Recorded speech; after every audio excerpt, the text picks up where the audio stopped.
Hello, I'm here with Felicia Morin, an artist based in South Texas, and she's participating in our upcoming exhibition, Pandemic and Resistance. So, welcome to you, Felicia. Hello, everyone. Hi, Sandra. Hi. Um, so, my first question is how did you begin creating art, and what is the driving force that you feel behind your drawings and paintings? Okay, so I started like in early childhood, and I kind of just was experimental at the time. I used to pick up like colored pencils, paint, and I would just kind of like experiment. I think even one time my parents told me that I like knocked down the bookshelf one time, and I grabbed the book, and then I just started like scribbling in it all random. And eventually I kept up with it. I just like drew in my journals like in high school and in my younger childhood. And then eventually I ended up studying it in college. So that's what led me to study it more finely, like in art movements Mhm. and certain type of imagery and different cultures. Yeah. Um, so, you went to school for art in addition to just loving it as a kid. So what was your art education like? Like both inside school and outside of school, and how do you see that influencing your art today? Well, I think education prepares you to a certain degree, and I definitely learned technique. I learned how to apply the mediums. I learned, what I guess what you have control with versus mediums that are more experimental, that are more free. And then I guess what in my daily life, I had experiences that I kind of just documented, like in a journal, and I kind of felt like, I would do art kind of like, to document that, I would doodle or I would draw something that I saw, outside of class or at my house in nature, or if we went on a trip, I usually like to draw like what I saw or observe. So that's kind of like where I tied in the technique, but then I kind of made it into my own perspective. Yeah. What are some artists who you admire, whether you draw inspiration from them or just find their work interesting? I did study a little bit of Octavio Ocampo, and then I know I studied a little bit of the surrealism movement mostly, but and I did admire Van Gogh. I've always liked the expression that that time period applied, the way that possibly like I'm using just an example, but like how Monet would capture a moment just by the paint versus like the subject matter. So those it's more for me like the art movements versus like a specific artist because I do admire current contemporary ones as well. Frida Kahlo is another one I enjoy because she uses the heart a lot in her paintings, and I've been noticing I use the anatomical heart as well. Um, but I kind of mix and match a little bit. Sometimes I like abstract painters, and I like the way that they express their energy or like their movement, so to speak, with the medium. So it's kind of for me, it's a little bit of like duality. I kind of, admire different styles of art. Yes, 'cause I definitely see the surrealist, but specifically Frida Kahlo influence a bit. Oh, In that. oh, okay. They I mean, Awesome. everyone's art is original, but they did remind me a bit of her pieces with the anatomical heart and the whimsicality of it. Oh, great. Awesome. Speaking of uh, your drawings and paintings, could you talk a little bit about the pieces that you submitted for the exhibit? Oh, sure. So I guess I'll talk about the first one. I'll do it in order. Yeah. Um, so the first one that I created, that one was kind of organic. Like I didn't know where I wanted to go with it at first. I started with the background, and then I drew the subject matter, like piece by piece. But mostly the symbols, to me, they represent like she's trying to find wisdom, like she's trying to find answers, because it's kind of like what we're going through now. Like we're trying to find like a certain, either a new way of doing things. We need insight. So it's kind of like she's on a quest almost. And then she found the lunar eclipse. So I don't put on how you interpret it, but to me, I just like the color of the eclipse. So I found it kind of the moon and the key and the owl kind of relate to the symbols of wisdom and finding insight. And then I can move on to the next one. So the next one is the one with the hourglass, and it has the multiple symbols everywhere. And that one kind of, to me, I kind of accidentally foreshadowed it a little bit Mhm. because I I drew the sketch like a while back. So I was like, well, what do these mean? Like I didn't understand them at first. And then like I put it away, and then during the pandemic I wanted to finish it. I wanted to make like an official piece for it. And I was like, I'm just gonna go with it. And then I altered it, and then I made it kind of contemporary to the feelings that I had right now. So the moon is like, for me, it's like the different phases that we're going through, like when you're transforming, or going through school, or you're going through work, different phases of life and how you experience that in your daily life. And then the hourglass is like time is of the essence, like to take every moment, um, don't take it for granted, so to speak. Mhm. And then the universe is like inside. So it's kind of like you can interpret it different ways, but it's kind of almost like it's collapsing within itself because it's trying to break out.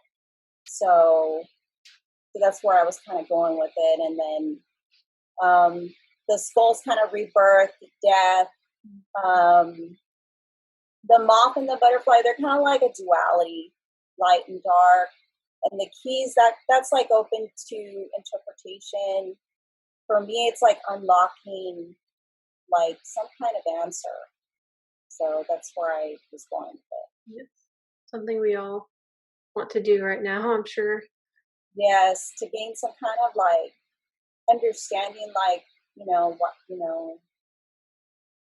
what's happening. Why do we have to go through certain stages, so to speak? Yes.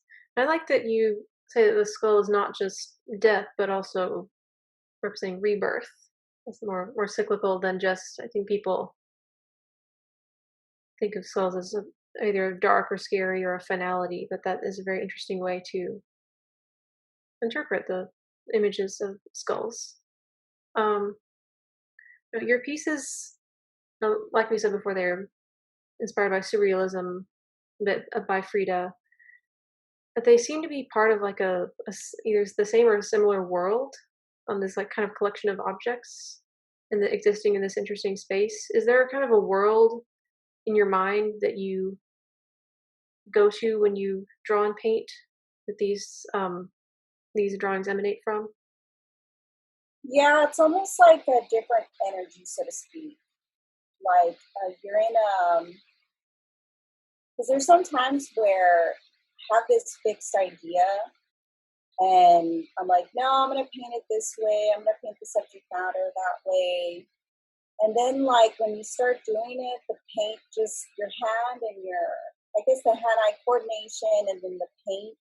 It's like it doesn't, the original thought ends up being like, experimental. So then it ends up making something new that you didn't expect. So I kind of find that interesting that the medium kind of does I guess not the, so to speak, like talk for you almost, or like kind of unfolds, like it's spontaneous. Yeah. So I kind of do, reflect a little bit, but then I kind of let the mediums or the symbols kind of come together organically.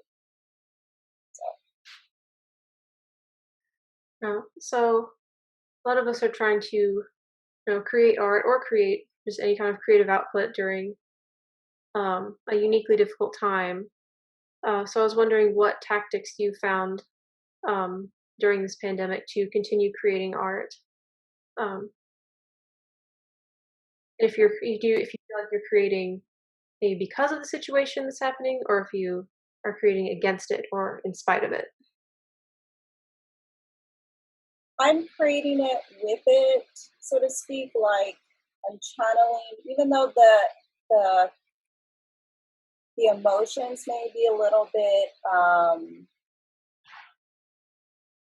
maybe not as pleasing, or the kind of despair, insomnia, a little bit of isolation and lost, like you feel a little lost, a little bit. I'm sure other people feel the same way. Um, so that I kind of like to channel it because I feel like it's more peaceful for me to kind of like channel it and put it into some creative outlet, even if it's 3D, or if it's the way that you experiment with paint or drawing or whatever the medium may be. So I kind of feel like that energy gives me an opportunity to freelance, or to kind of make something positive out of something that may be bothering someone, or with me, I guess, like those feelings of uncertainty or despair. Yes, that makes sense. And I saw in your artist statement that you said, by practicing art, spirituality, and mindfulness, I'm able to cope with the unknown, um, which Yes, definitely spoke to me. This way of like reaching into to art to understand things. Do you find art to be a spiritual practice ever? I do. I didn't realize it when I was younger. Like when I was younger, I used to separate, kind of like in a way, like, well, this is spiritual. Like, say you do another activity, I would separate it. But Mhm. now I feel like kind of, I use it, I kind of use them both. Like if you are a spiritual person, then I guess I pair both of them together, because I feel like living in the moment, being present, I feel like um, it's very therapeutic, and so is painting, or so is, depending on the type of artist you are, watercolor or pencil or sculpture even. So I feel like it's a good way to channel the energy. Yeah.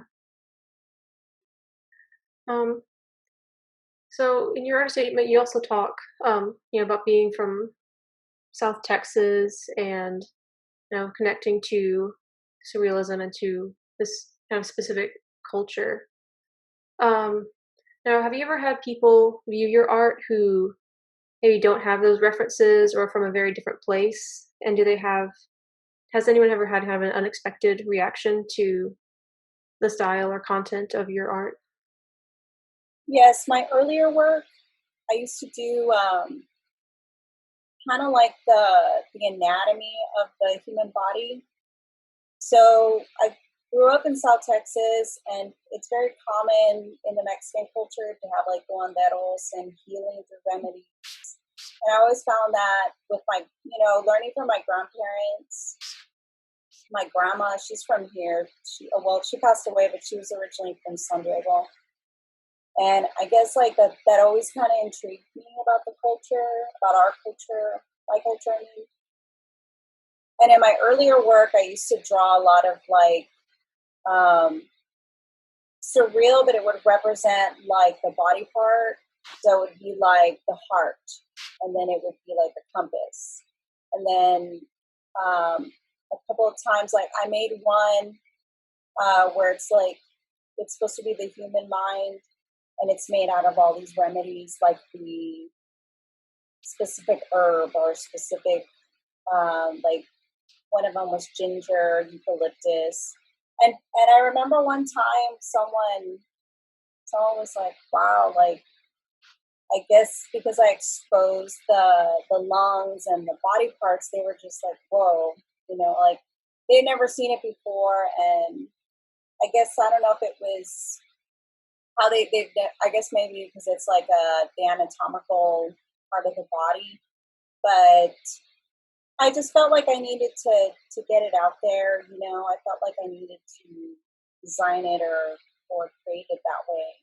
Mhm. So, but I know some people used to tell me, they're like, "Wow, I can't believe you drew the actual, like the lungs and the heart, and then the inner part of the mind." So, like if you were to see through, like a see through effect.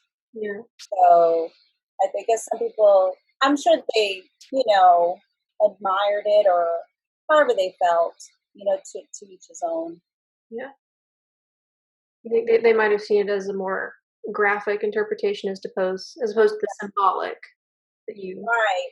Oh, yeah, it's a good word. Yeah, graphic. That's what I was trying to think of. I was like thinking of the word. But yeah, you said it perfectly. Yeah, I guess I've bbbeen looking at, um, I don't know, art that is, in the genre of yours, for so long. I forget some people automatically interpret the body in a very different way, or Right.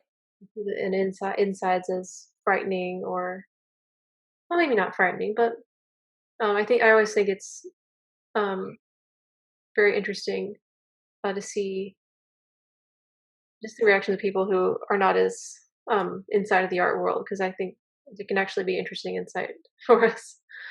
Right. I think they find it. I don't know if the word is intimidating or not, but it's kind of like it's like what you said. It's a little bit of like like you don't know how to react. Mhm. The word, but it's not normal. Mhm. So Great. but anyway. Yeah.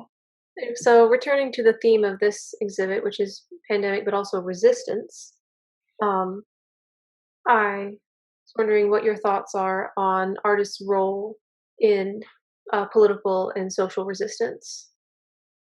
Um, feel it's I feel it's great that people are doing art in this time, and that their message is more, you know, towards that, like that's their focal point. And I admire that in a lot of people that are doing that, making the murals, they're going out there and they're participating. It's very admiring, and I'm I'm just like, wow, we've all come like as a collective, like a community, to go and do that. To stay positive and to be united. Especially as artists, to go out there and be brave during a time like this, and it's very admiring for me. Like I give them, the highest regard. So what has your experience been in creating? Well, I guess political art is kind of redundant because all art can be political, but um, I don't know. What is your experience drawing from that kind of resistance, and how do you see yourself as an artist within this um, you know, resistance or activist movement? So I guess another way to say. okay, I guess I see myself as adding. I guess how we were talking earlier, adding to like the collective. You know what I mean? Like I feel like it's a language we all speak, the art part of it, and like I feel like I'm contributing in a good way, in a positive way. And we're also documenting history. We're also, you know, remembering the times that we're in, and we know we're going to move forward. So it's kind of, to me, it's very enlightening, eye opening to see how we're all, participating in this, a big world, but we're in a community, and it seems kind of like, we're all together in a smaller sense, like in a communal sense. Yeah. It means, like, I guess to me, it's like the universe is big and broad, but then when you see others like experiencing what you're experiencing, or they're painting, similar to you, or going out there and being active, it's very like it's very rewarding for me to see that, because it's like, okay, we're coming together, or we're coming together as a community. Yeah. I think that's a really good way to put it. People putting a lot more emphasis on community and collective action as well. Yes, definitely. Mhm. Um, so one of the last things I wanted to ask you is, you know, over the past several months, especially after the protests, we've seen um, a lot more attention come suddenly to um, artists of color and entrepreneurs of color, particularly Black artists and entrepreneurs, which is wonderful. Um, and do you feel like I don't know, do you feel like this is something that is going to gain momentum and continue? Um, I think so. Yeah, because everybody's very supportive, and I think this is a good thing. This is a very, very good thing to be doing that, to recognize people of different ethnicities, colors, uh, different classes, different ways of life, whether your lifestyle's different. So I feel like that's very great to see, because, even when I grew up, you didn't really see a lot of, well, to like I didn't really know a lot of women artists. So, you only learn about so many of the popular ones. So it's very rewarding to see that we've progressed this far. You know what I mean? mhm, I feel like we should, keep that momentum up in the yeah, future. absolutely. Um, well, really looking forward to seeing your work in this new virtual exhibit, and I really appreciate you taking the time to talk with me today. Thank you so much. Thank you so much for your time, Sandra. Of I course, appreciate it. yes. And I know we are over Zoom now, but perhaps I'll see you in person sometime at La Peña. Oh, I know. That would be awesome. Um, Take care and be safe, because I know you're near the urban area, so I know everything's, might be a little more chaotic than over here. So take care. Be careful, okay? Okay, you as well. Um, hopefully things will all improve Okay, in our state. Yeah, I know. You just gotta stay positive, right? Gotta stay absolutely. positive. All right. Well, thank you again. Have Thank a you so much. I you too. appreciate your time. You too. All right. Have, Have a good one. you too. Bye.